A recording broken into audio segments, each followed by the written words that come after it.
अस्सलाम वालेकुम। कैसे हैं आप सब? उम्मीद करती हूँ सब ठीक ठाक और खैरियत से होंगे। अल्लाह ताला आप सबको अपने घरों में हिफ्ज़ अमान में रखे और तमाम बीमारियों से बचाए रखे, आमीन।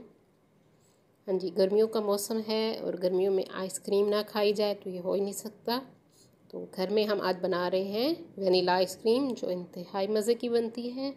सादा इंग्रेडिएंट्स के साथ 3 इंग्रेडिएंट्स इसमें यूज़ होंगे। तो शुरू करते हैं हम आज की रेसिपी को। बिस्मिल्लाहिर्रहमानिर्रहीम। हाँ जी, एक बाउल लिया मैंने, उसमें हम ठंडी व्हिपिंग क्रीम डाल रहे हैं। 2 कप व्हिपिंग क्रीम के मैं इसमें यूज़ कर रही हूँ।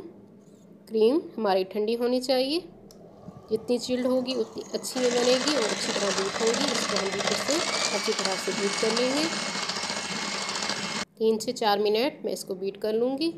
अब मैं इसमें डाल रही हूँ 1 कप कंडेंस मिल्क का। हाँ जी, 1 कप हमने कंडेंस मिल्क इसमें डाल दिया है और अब स्पून की मदद से हम इसको अच्छी तरह से मिक्स कर लेंगे। अगर आप मेरे चैनल पे न्यू हैं तो मेरे चैनल को सबसे पहले सब्सक्राइब कर लें। मेरी वीडियो को लाइक और शेयर भी ज़रूर कर दिया कीजिए। अपने फ्रेंड्स एंड फैमिली में साथ बेल आइकन को भी प्रेस कीजिए ताकि हर आने वाली न्यू वीडियो का नोटिफिकेशन आप सबको मिल सके। हाँ जी, अच्छी तरह से हमने इसको मिक्स कर लिया है। अब मैं इसमें डाल रही हूँ वनीला एसेंस 1 टीस्पून। फुल भर के मैंने नहीं डाला, आपने देखा है जितना मैंने डालना है आपने उतना ही इसमें यूज़ करना है, वरना आइसक्रीम का टेस्ट ख़राब हो सकता है। हाँ जी, इसको अच्छी तरह से हम मिक्स कर लेंगे जी। 4 से 5 मिनट दोबारा मैं इसको अच्छी तरह से बीट करूँगी। हाँ जी, अब जिस बर्तन में आपने इसको फ्रीज़ करना हो हम उसमें इसको डाल देंगे। मैं प्लास्टिक का कंटेनर यूज़ कर रही हूँ। हाँ जी, अब स्पून की मदद से मैं इसको लेवल कर लूँगी। हाँ जी, इसको कवर करके हम फ्रीज़र में रख देंगे ओवरनाइट के लिए।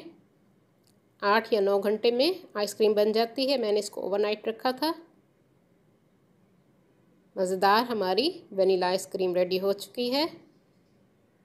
बहुत मज़े की बनती है। आप ज़रूर इसको घर में ट्राई कीजिए और कमेंट्स में मुझे बताइएगा किस तरह लगी। बहुत मज़े की बनती है, साफ़ सुथरी घर की बनी हुई आइसक्रीम। मैं इसको अब ट्राई करती हूँ, आप ज़रूर घर में इसको बनाइए। बहुत मज़े की बनी है। उम्मीद करती हूँ मेरी आज की रेसिपी आप लोगों को पसंद आएगी। अपनी दुआओं में मुझे याद रखिए। अल्लाह हाफिज़।